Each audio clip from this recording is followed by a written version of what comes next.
Now at 10, Southwest Missouri voters head to the polls. We have the numbers for you.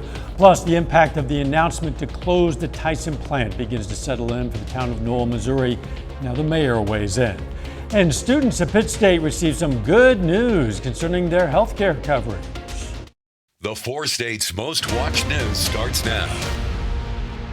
Results are in from today's elections in Southwest Missouri, where voters decided a number of tax questions. This is KOAM News at 10. I'm Dow Quick. We're going to start our coverage in Golden City, Missouri, where voters were asked whether to approve $4 million in bonds to improve and extend the water and sewer system. They supported that proposal. A proposal in Loma Linda would impose a local sales tax on titling of such things as vehicles, cars, boats bought from a source other than a licensed Missouri dealer. Voters said yes to that idea. And in the village of Newtonia, voters approved a 1% sales tax proposal. We're going to have the results from tax proposals concerning area road districts and marijuana sales a little bit later. Right now, though, beautiful day and evening out there. Let's check in with Chief Meteorologist Doug Heddy.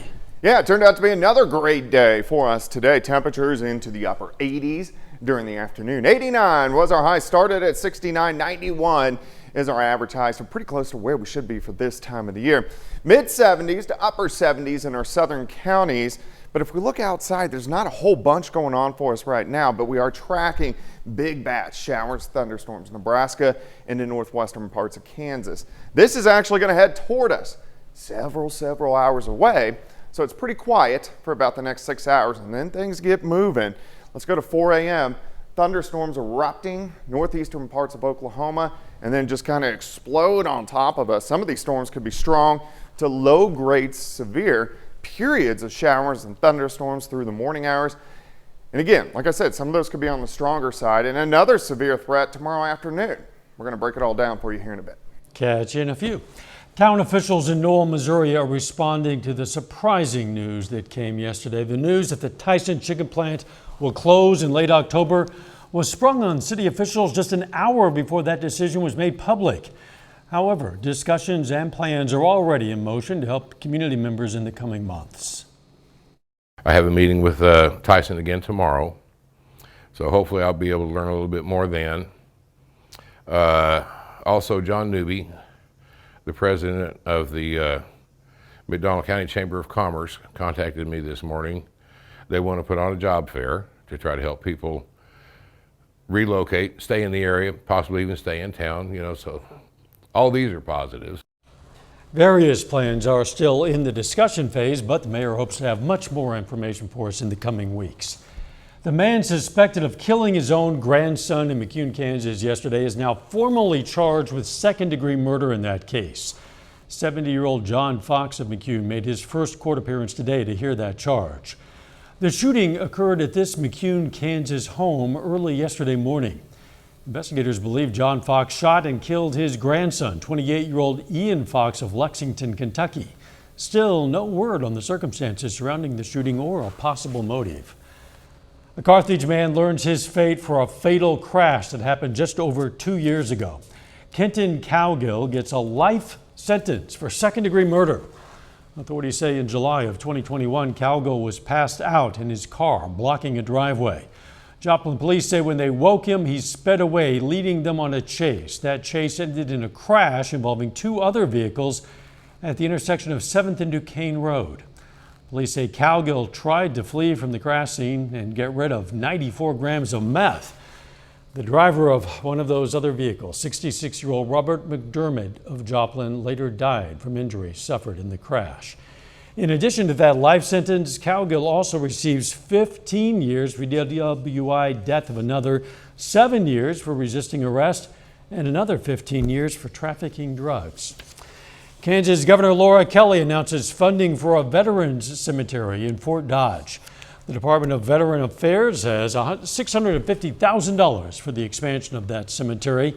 The funding will help pay for construction, landscaping, and irrigation at the expansion site. The Kansas Veteran Cemetery at Fort Dodge was established in 2002. The cemetery currently serves more than 6,000 veterans and their eligible family members. New partnerships going to help bring new healthcare opportunities to Pitt State. PSU students, faculty, and staff will now have expanded access to medical care, pharmacy, and mental health services on campus and in the region, thanks to a new partnership with a community health center of Southeast Kansas. They can receive care at any of the health center's 15 locations across the region, including 2 in Pittsburgh. So some of the things that they identified is nutrition support, dental support that they wish we had more of or available to them, pharmacy, different pharmaceutical supports, and many of our students indicated already a connection to CHC. Student health fees will help to offset any copays or deductibles. Pittsburgh Arts Council is getting ready for the launch of its first Second Saturday event. It's called The Craft of Art. Officials say it'll feature 4 published authors from various genres who will answer questions and share insights into their personal creative processes. Craft of Art series is supposed to be something a little different from a regular open mic or a reading, which is to say that the thing that fascinates me about any artist is hearing a little bit about their process, some aspect of their process even. That event's going to be this coming Saturday from 3 to 5 p.m. at Toast in downtown Pittsburgh. Pittsburgh Arts Council will host a different Second Saturday event every month. Coming up, ever wonder if the job of an ice cream man is as cool as it seems? Well, KOAM's Amber Jenkins is going to find out for us. Plus, it was hog heaven in Ottawa County, Oklahoma tonight. We're going to tell you why. But first, we have more results from the elections in Southwest Missouri.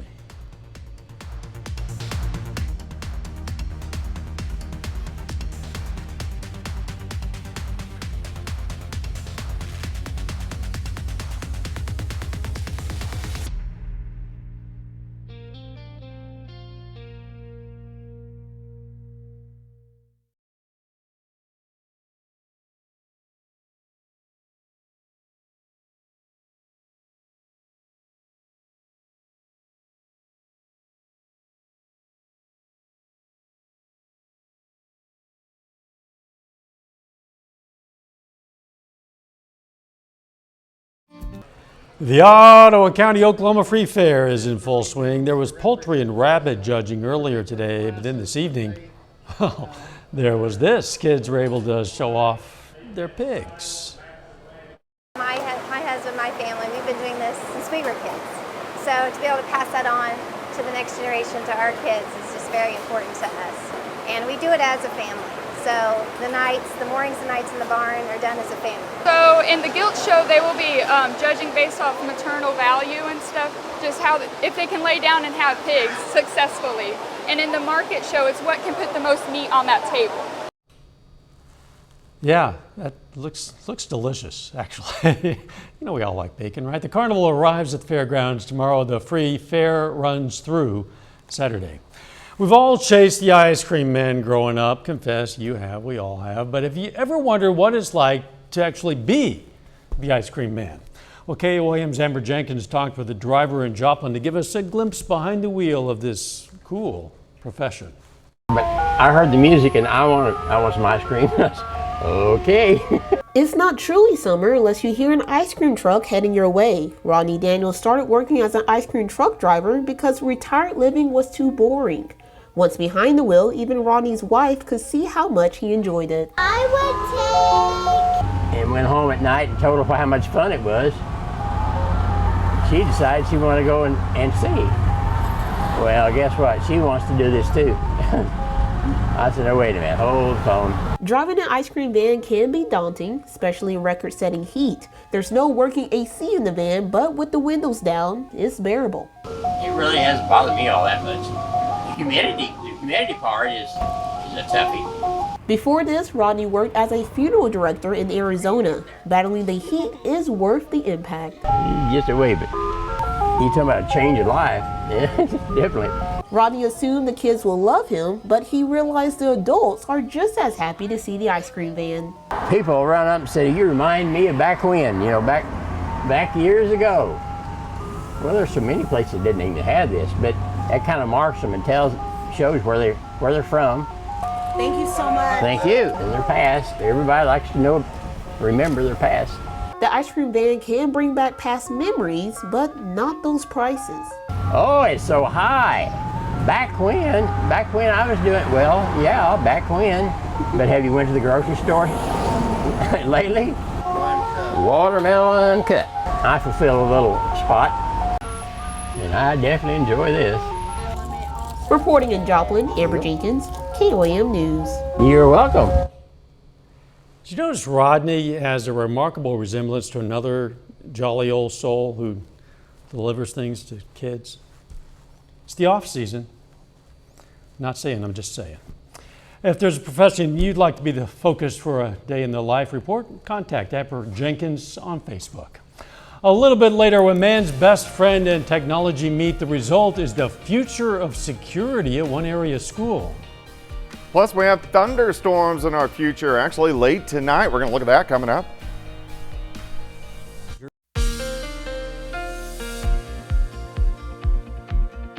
Well, it turned out to be a great Tuesday today. Temperatures upper 80s to near 90 degrees. Plenty of sunshine once again.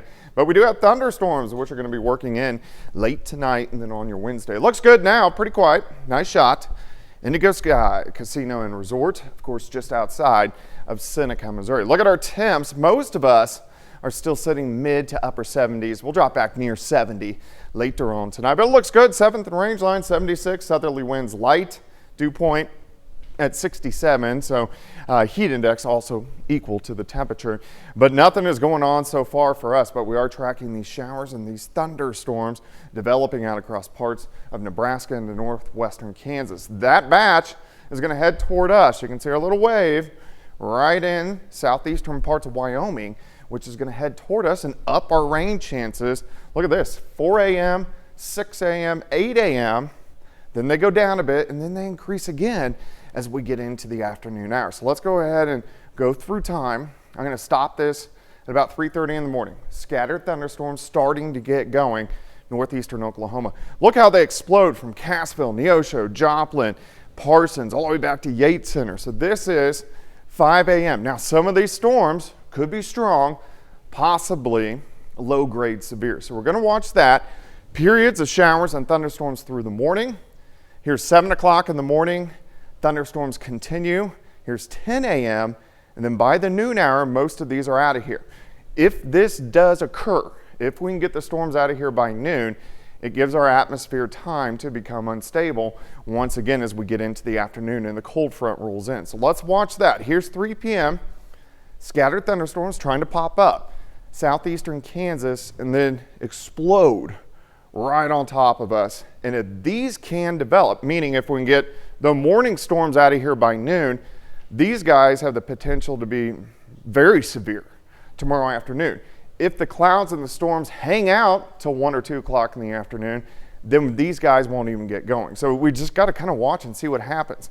Thunderstorms rotate through and then we clear out tomorrow night. Tomorrow night looks pretty good. We drop back mid 60s, and then by the time we get into Thursday afternoon, not bad as high temperatures, very similar to what we had today into the upper 80s. So we do have that severe threat for us tomorrow, actually twice during the day. This is a level 2 out of 5.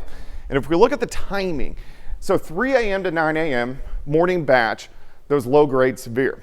4 p.m. to 8 p.m., that's when we're going to have the higher severe threat once we get into the afternoon and into the evening hours. So that's what we need to watch for you Wednesday. Also, good amounts of rain. We can use it. I think a lot of areas, especially where that heavier batch lines up later on tonight, 1/2 inch to 1 inch, upwards of 2 inches in spots. So we could get some widespread heavy amounts of rain, which we definitely need. So thunderstorms in the morning, which could be strong to severe. Thunderstorms in the afternoon, severe threat. And then Thursday looks pretty good, 89, 94 on Friday. Hit miss storms into the weekend, heating up a bit into the mid 90s. Hit and miss storms. We're hoping for more hits than misses. We need the rain around We here. do. We should all get some tonight. Really? Yeah. Okay, I guess the question is how much. That's it. Thanks, Doug. Well, it's not exactly RoboCop, but look at this. It's kind of the next best thing. It's maybe on its way to being RoboCop. Schools in Wyandotte, Oklahoma today introduced a new line of robotic security. Joplin-based Stokes Robotics today donated several robots to help in the event of an intruder situation. The robots will not patrol the schools and will be deployed only if needed Wyandotte Police and school staff will be trained on how to use these amazing things. It's kind of like a dog, kind of like an insect, just kind of creepy a little bit. Wyandotte schools were chosen for the donation because Stokes Robotics President Robert Stokes is a Wyandotte High School alumnus. It being my alma mater, I had a relationship with Wyandotte, so we approached them to ask if they would be the site that would allow us to come in, set everything up, and make sure that whenever new technologies came out, we could try them out here and make sure that we had a site where we could continually innovate and make sure that things are working well before we send them to other schools. Officials say this is a first of its kind school security system in the nation. Students are going to be able to study these things to learn about, well, robotics, of course. If you've ever wanted to be on TV, and why wouldn't you? Well, you might get your chance now. A TV food series for a local restaurant, Showcase in Joplin, is looking to cast audience members. The casting call is for adults 18 and older. Anyone interested can send an email to Priscilla@citizenpictures.com with the subject line Joplin audience member to receive more information. And good luck to you. They tell me being on TV is a lot of fun. I'm a little bit skeptical. Still ahead, high school in Joplin, it's going to hit the football field, practice field soon. And Pitt State women's basketball wraps up its trip to Spain. John Dales has those stories and a lot more coming up.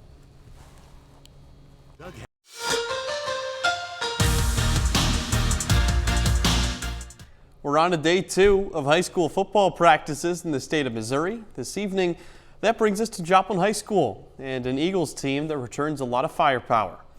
A year ago, Joplin finished the year 7-3, bowing out in the district quarterfinals to Raymore Peculiar.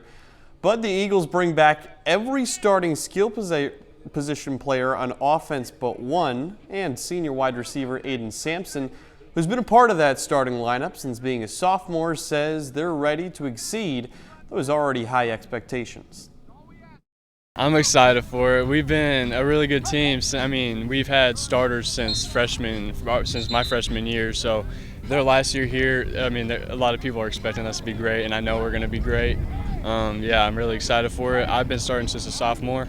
So, I mean, coming from that position, I think we're going to do really good as a team. We were able to work this summer, obviously, but it just is a different feel once the actual season gets here, and we're working towards that first week. We got Branson week 1, and that's obviously first on our mind right now. So that's what we're working towards. Meanwhile, the NFL season just about a month away. A former Missouri Southern Lion just got a step closer to landing on a 53-man roster. LaColby Tucker, who played for the Lions back in 2020, signed with the Atlanta Falcons, the team announces on Monday. Now, the offensive lineman transferred to Southern from Garden City Community College back in 2020.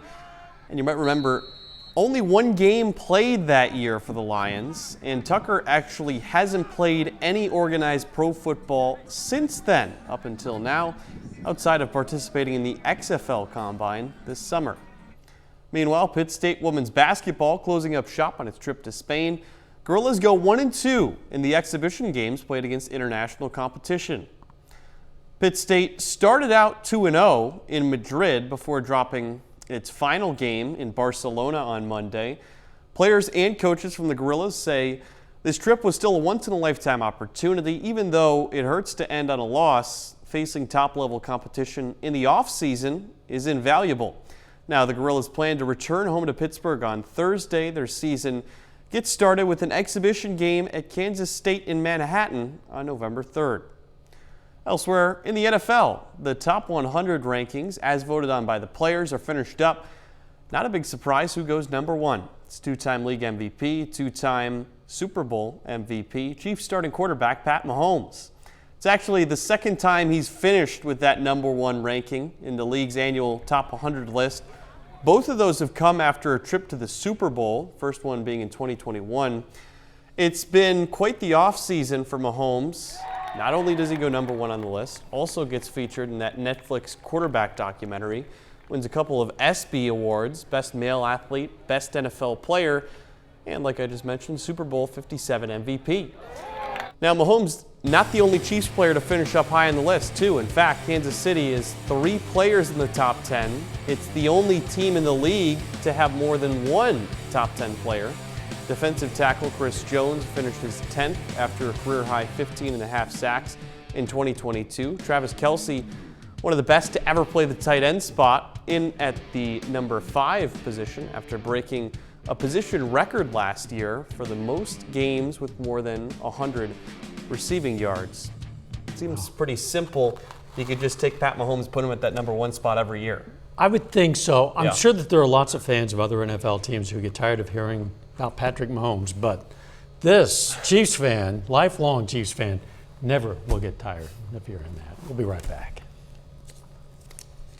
Look at this. It's a Bronze Age arrowhead that was unearthed in Switzerland. It was made from a meteorite, presumably did not originally have those numbers written on it. Anyway, this is all according to a new study published in the Journal of Archaeological Science. Researchers say the arrowhead dates back to between 900 and 800 BC. The 1.5-inch long arrowhead was found on a pile-dwelling site at Lake Biel in Switzerland during excavations in the 19th century. The study says the nearly 3,000-year-old artifact was created with iron from a meteorite that landed in Estonia. So presumably some ancient Stone Age, Iron Age person discovered that, realized it was worth making an arrowhead from. Might as well. Thanks for joining us. We'll see you tomorrow. Let's make it a great one.